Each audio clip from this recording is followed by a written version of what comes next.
as somebody who's fascinated by military history, where do you put violence as in terms of the human condition? Is it core to being human, or is it just a little tool that we use every once in a while? So I'm going to respond to your question with a question. What do you see the difference being between violence and force? Let me go farther. I'm not sure that violence is something that we have to put up with as human beings forever, that we must resign ourselves to violence forever. But I have a much harder time seeing us able to abolish force. And there's going to be some ground where if those two things are not the same, and I don't know that maybe they are, where there's certainly some crossover. And I think force, you're an engineer, you'll understand this better than I do, but think about it as a physical law. If you can't stop something from moving in a certain direction without pushing back in that same direction, I'm not sure that you can have a society or a civilization without the ability to use a counterforce when things are going wrong, whether it's on an individual level, right? A person attacks another person, so you step in to save that person, or on, even at the highest levels of politics or anything else, a counterforce to stop the inertia or the impetus of another movement. So I think that force is a simple almost law of physics in human interaction, especially at the civilizational level. I think civilization requires a certain amount of, if not violence, then force. So and again, they've talked, I mean, it goes back into St. Augustine, all kinds of Christian beliefs about the proper use of force, and people have philosophically tried to decide between, can you have a sort of an ahimsa Buddhist sort of, we will be nonviolent toward everything and exert no force, or there's a reason to have force in order to create the space for good. I think force is inevitable. Now, we can talk, and I've not come up to the conclusion myself, if there is a distinction to be made between force and violence. I mean, is a non-violent force enough, or is violence, when done for the cause of good, a different thing than violence done either for the cause of evil, as you would say, or simply for random reasons? I mean, we humans lack control sometimes. We can be violent for no apparent reason or goal. And that's, I mean, listen, you look at the criminal justice system alone, and the way we interact with people who are acting out in ways that we as a society have decided is intolerable. Can you deal with that without force and at some level violence? I don't know. Can you maintain peacefulness without force? I don't know. Just to be a little bit more specific about the idea of force, do you put force as general enough to include force in the space of ideas? So you mentioned Buddhism or religion or just Twitter. I can think of no things farther apart than that. Okay. Is the battles we do in the space of ideas, of the great debates throughout history, do you put force into that, or do you, in this conversation, are we trying to right now keep it to just physical force? In saying that you have an intuition that force might be with us much longer than violence. I think the two bleed together. So because it's always my go-to example. I'm afraid, and I'm sure that the listeners all hate it, but take Germany during the 1920s, early 1930s, before the Nazis came to power. And they were always involved in some level of force, beating up in the streets or whatever it might be. But think about it more like an intellectual discussion until a certain point. It would be difficult, I imagine, to keep the intellectual counterforce of ideas from at some point degenerating into something that's more coercion, counterforce, if we want to use the phrases we were just talking about.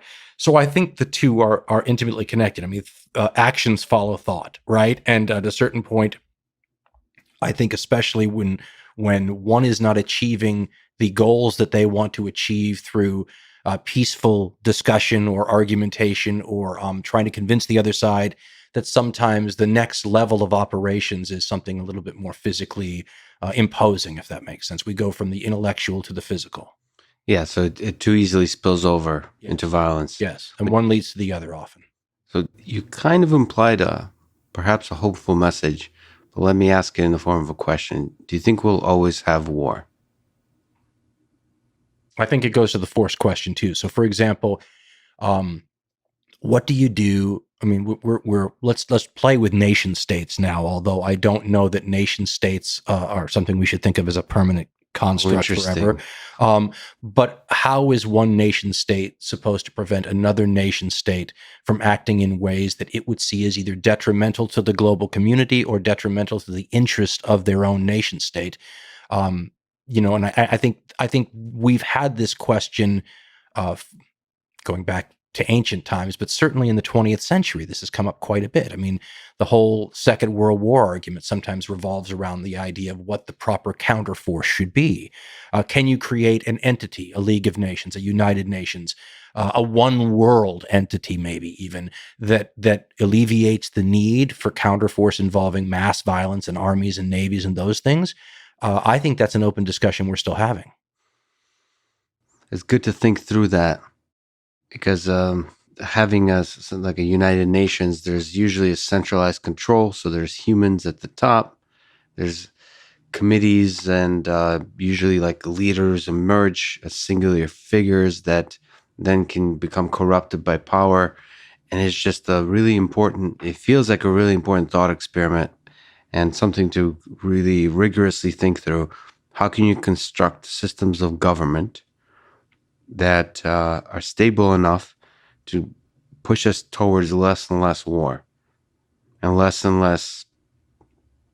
unstable and another tough word, which is unfair, of application of force? That's really at the core of the question that we're trying to figure out as humans. As our weapons get better and better and better at destroying ourselves, it feels like it's important to think about how we minimize the over application or unfair application of force. There's other elements that come into play too. You and I are discussing this at the very high intellectual level of things, but there's also a tail wagging the dog element to this. So think of a society of warriors, a tribal society from a long time ago.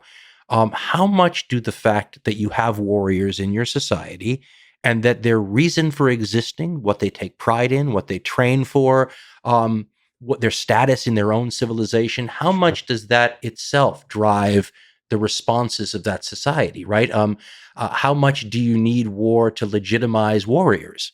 That's the old argument that you get to, and we've had this in the 20th century too, that the creation of arms and armies creates an incentive to use them, right? And that they themselves can drive that incentive as a justification for their reasons for existence, that's where we start to talk about the interactivity of all these different elements of society upon one another. So when we talk about, governments and war, well, you need to take into account the various things those governments have put into place in terms of systems and armies and things like that to protect themselves, right? For reasons we can all understand, but they exert a force on your range of choices, don't they? It's true. You're making me realize that in my upbringing, and I think upbringing of many, warriors are heroes. To me, I don't know where that feeling comes from, but the sort of die fighting is an honorable way to die. It feels like that. I've always had a problem with this because, as a person interested in military history, Right. the distinction is important, and I try to make it at different levels. So, at base level, the people who are out there on the front lines doing the fighting, to me, those people can be compared with police officers and firemen and people that fire persons. Yeah. But I mean people that are involved in an ethical attempt to perform a task, which ultimately one can see in many situations as being a saving sort of task, right? Or if nothing else, a self-sacrifice for what they see as the greater good. Now, I draw a distinction between the individuals and the entity that they're a part of, a military. And I certainly draw a distinction between the military and then the entire, for lack of a better word, military industrial complex that service is a part of. I feel a lot less moral attachment to those upper echelons than I do the people on the ground. The people on the ground could be any of us, and have been in a lot of. We have a very professional sort of military now, where it's a very a subset of the population. But in other periods of time, we've had conscription and drafts, and it hasn't been a subset of the population. It's been the population, right? And so it is the society oftentimes going to war. And I make a distinction between those warriors and the entities either in the system that they're a part of, the military, or the people that control the military at the highest political levels. I feel a lot less moral attachment to them, and I'm much harsher about how I feel about them. I do not consider the military itself to be heroic, and I do not consider the military-industrial complex to be heroic. I do think that is a tail wagging the dog situation. I do think that draws us into looking at military endeavors as a solution to the problem much more quickly than we otherwise might. And to be honest, to tie it all together, I actually look at the victims of this as the soldiers we were talking about. I mean, if you set a fire to send firemen into to fight, then I feel bad for the firemen. I feel like you've abused the trust that you give those people, right? So when people talk about war, I always think that the people that we have to make sure that a war is really necessary in order to protect are the people that you're going to send over there to fight that. The greatest victims in our society of war are often the warriors. So I in my mind, when we see these people coming home from places like Iraq, a place where I would have made the argument and did at the time that we didn't belong. To me, those people are victims, and I know they don't like to think about themselves that way because it runs totally counter to the ethos. But if you're sending people to protect this country's shores, those are heroes. If you're sending people to go do something that they otherwise probably don't need to do, but they're there for political reasons or anything else you want to put in that's not defense related, well, then you've made victims of our heroes. And so I feel like we do a lot of talk about our troops and our soldiers and stuff, but we don't treat them as valuable as as the rhetoric makes them sound. Otherwise, we would be much more careful about where we put them. If you're going to send my son, and I don't have a son, I have daughters, but if you're going to send my son into harm's way, I'm going to demand that you really need to be sending him into harm's way. And I'm going to be angry at you if you put him into harm's way if it doesn't warrant it. And so I have much more suspicion about the system that sends these people into these situations where they're required to be heroic than I do the people on the ground that I look at as either the people that are defending us, in situations like this, the Second World War, for example, or the people that turn out to be the individual victims of a system where they're just a cog in a machine, and the machine doesn't really care as much about them as the rhetoric and the propaganda would insinuate. Yeah, and as my own family history, it would be nice if we could talk about. There's a gray area in the places that you're talking about. There's a gray area in everything. In everything. But when that gray area is part of your own blood, as it is for me, it's worth shining a light on somehow. Sure. Give me an example of what you mean. So you did a program of 4 episodes of Ghosts of the Ostfront. Yeah. So I was born in the Soviet Union. I was raised in Moscow. My dad was born and raised in Kiev. My grandmother, who just recently passed away, was raised in Ukraine. City. It's a small city on the border between Russia and Ukraine. I have a grandfather born in Kiev. In Kiev? Mm. The interesting thing about the timing of everything, as you might be able to connect, is she survived.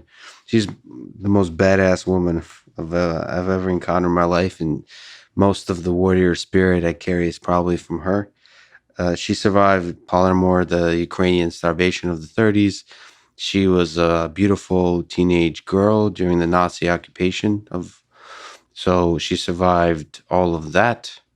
And of course, family that everybody, and so many people died through that whole process. So, and one of the things you talk about in your program is that the gray area is, even with the warriors, it happened to them, just like as you're saying now. They didn't have a choice.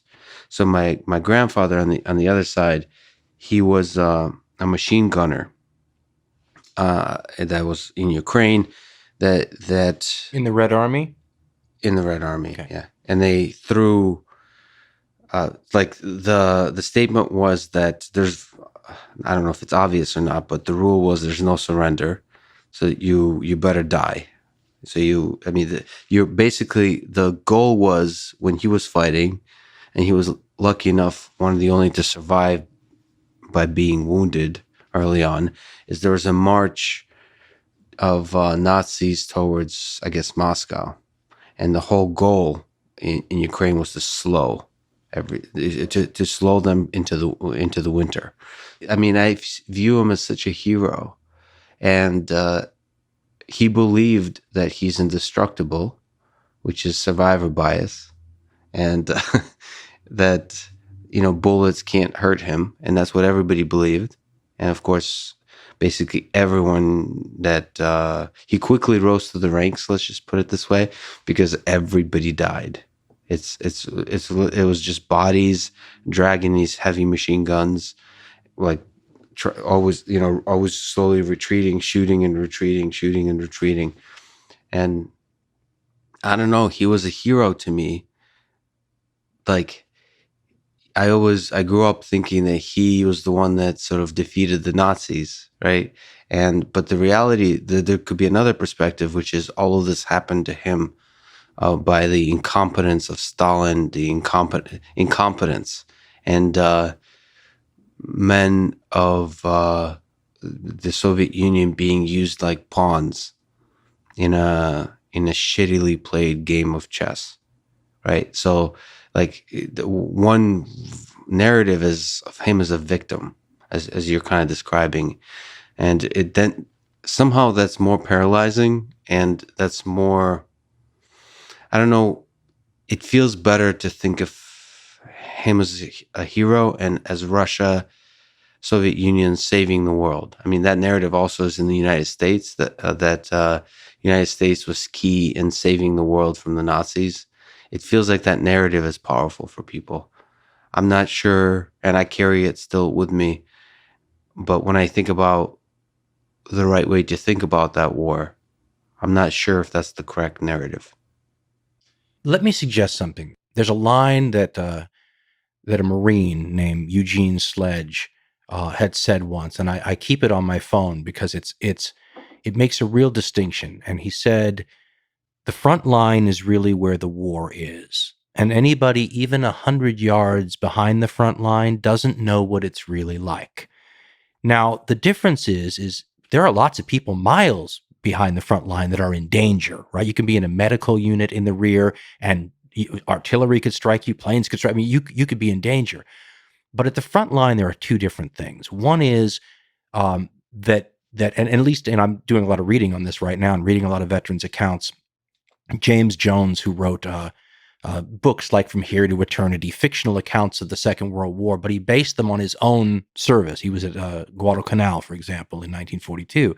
And Jones had said that the evolution of a soldier in frontline action requires an almost surrendering to the idea that you're going to live, that you become accustomed to the idea that you're going to die. Mm-hmm. And he said, you're a different person simply for considering that thought seriously, because most of us don't. But what that allows you to do is to do that job at the front line, right? If you're too concerned about your own life, you become less of a good guy at your job, right? The other thing that the people in the 100 yards of the front line do that the people in the rear medical unit really don't is you kill, and you kill a lot, right? You don't just, oh, there's a sniper back here, so I shot him. It's we go from one position to another and we kill lots of people. Those things will change you. And what that tends to do, not universally, because I've read accounts from Red Army soldiers, and they're very patriotic, right? But a lot of that patriotism comes through years later as part of the nostalgia and the remembering. When you're down at that front 100 yards, it is often boiled down to a very small world. So your grandfather, was it your grandfather? Grandfather. At the machine gun, he's concerned about his position. and his comrades and the people who he owes a responsibility to. And it's a very small world at that point. And to me, that's where the heroism is, right? He's not fighting for some giant world civilizational thing. He's fighting to save the people next to him and his own life at the same time, because they're saving him too. And that there is a huge amount of heroism to that. And that gets to our question about force earlier. Why would you use force? Well, how about to protect these people on either side of me, right? Their lives. Now, is there hatred? Yeah, I hated the Germans for what they were doing. As a matter of fact, I got a note from a Pole not that long ago, and I have this tendency to refer to the Nazis, right? The regime that was, and he said, "Why do you keep calling them Nazis?" He says, "Say what they were. They were Germans." And this guy wanted me to not absolve Germany by saying, "Oh, it was this awful group of people that took over your country." He said the Germans did this. And there's that bitterness where he says, let's not forget, what they did to us and why and what we had to do back, right? So for me, when we talk about these combat situations, the reason I call these people heroic is because of they're fighting to defend things we could all understand. I mean, if you come after my brother and I take a machine gun and shoot you, and you're going to overrun me, I mean, that becomes a situation where we talked about counterforce earlier. Much easier to call yourself a hero when you're saving people, or you're saving this town right behind you. And if they get through your machine gun, they're going to burn these villages. They're going to throw these people out in the middle of winter, these families. That to me is a very different sort of heroism than this amorphous idea of patriotism. Patriotism is a thing that we often get used with, right? People manipulate us through love of country and all this, because they understand that this is something we feel very strongly, but they use it against us sometimes in order to whip up a war fever or to get people. I mean, there's a great line, and I wish I could remember it in its entirety, that Hermann Goering had said about how easy it was to get the people into a war. He says, you just appeal to their patriotism. I mean, there's buttons that you can push, and they take advantage of things like love of country and the way we have a loyalty and an admiration to the warriors who put their lives on the line. These are manipulatable things in the human species that reliably can be counted on to move us in directions that, in a more sober, reflective state of mind, we would consider differently. You get this war fever up, and people wave flags and they start denouncing the enemy, and they start, we've seen it over and over and over again. In ancient times, this happened. But the love of country is also beautiful. So I haven't seen it in America as much. So people in America love their country. Like, this patriotism is strong in America, but it's not as strong as I remember, even with my sort of being younger, the love of the Soviet Union. Now, was it the Soviet Union? This requires a distinction, or was it Mother Russia? What it really was the Communist Party. Okay, so it was the system in place. Okay. The system in place, like loving. I haven't quite deeply psychoanalyzed exactly what you love. I think you love that like populist message of the worker, of the common man, So let me draw the comparison then. And I often say this, that the United States, like the Soviet Union, is an ideological based society, right? So you take a country like France. It doesn't matter which French government you're in now. The French have been the French for a long time, right? It's not based on an ideology, right? Whereas what unites the United States is an ideology: freedom, liberty, the Constitution. This is what draws, it's the e pluribus unum kind of the idea, right? That out of many one. Well, what binds all these unique different people?